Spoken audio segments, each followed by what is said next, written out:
Sometimes people ask, Linda, how did you become the kindness catalyst? To be able to answer that question, I want to share this story. It was April of 2006, and my phone rang. It was my dad. He said, Linda, I've just come from the doctor, and I've gotten terrible news. I have lung cancer, and it's terminal. They've told me I have less than a year. In an instant, I knew that the relationship I had with my dad, one that, despite the fact that I was 38, married, had my own small children when he called me, felt as if we were still stuck at 16. I knew that if anything was going to shift, it had to happen immediately. The next week, I was on an airplane to Burlington, Vermont, where my dad lived. We spent 4 magical days together. We watched old Woody Allen movies. We ate really spicy Chinese food. We laughed and we cried. But most importantly, we looked at each other and we said, I'm sorry. Please forgive me. And the next 8 months of my dad's life were an unexpected gift.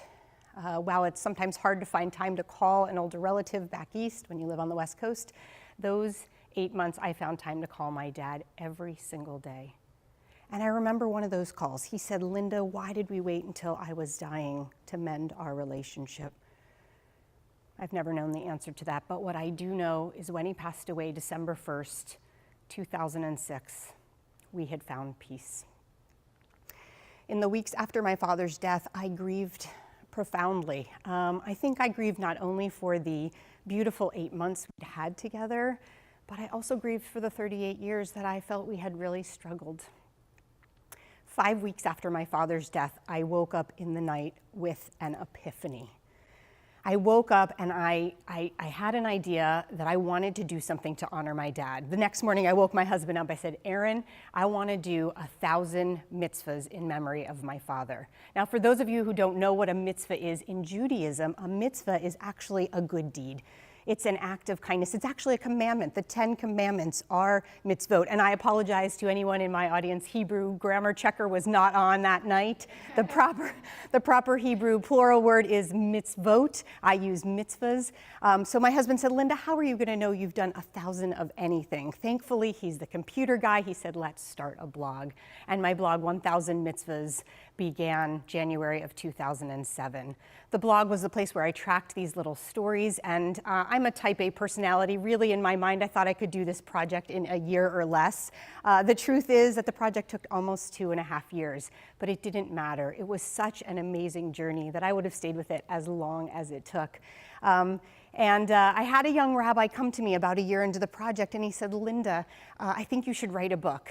And you know you're getting older when suddenly your clergy, your doctor, your dentist, they're all 10 years younger than you.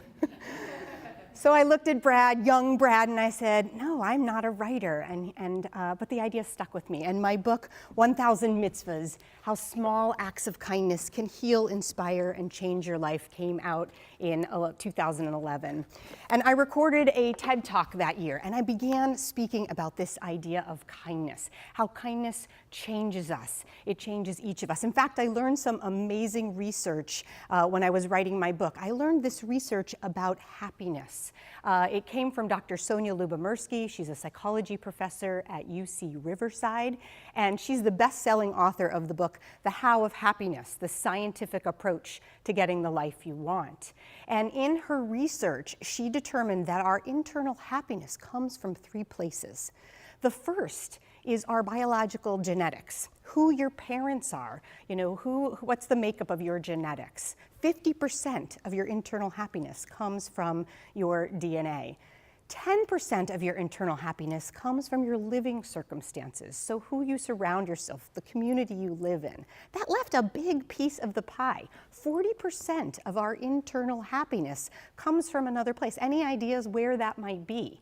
Your internal happiness, where that might come from? It comes from your intentional actions.